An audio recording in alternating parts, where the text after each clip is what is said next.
Complaint filed against a Chicago police officer between 1967 and 2011. The police department refused to do so, triggering this court fight that, as you said, has lasted the better part of a decade. So why did the city resist his request for more than 48 years worth of police complaint records? Well, in another case, a judge had ruled that the city was not allowed to release those records, and the city said, look, there's an injunction, there's nothing we can do, even though a year after Green made his request, the Illinois Supreme Court, in a separate ruling than the one we're talking about today, said these records are public and members of the public are entitled to get them.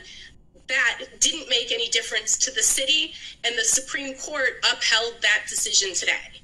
So the city council nearly settled this case a year and a half ago before it touched off a political firestorm. Where does that fight stand now? In limbo. The city's lawyers had recommended the city pay Charles Green $500,000 to resolve this lawsuit, but the city council basically rejected it, saying that it smacked of, quote, hush money, and that because it included no agreement to release these records, it was inappropriate. It remains in limbo today. And in short, Heather, the Illinois Supreme Court ruling ends Green's lawsuit. Is this fight over?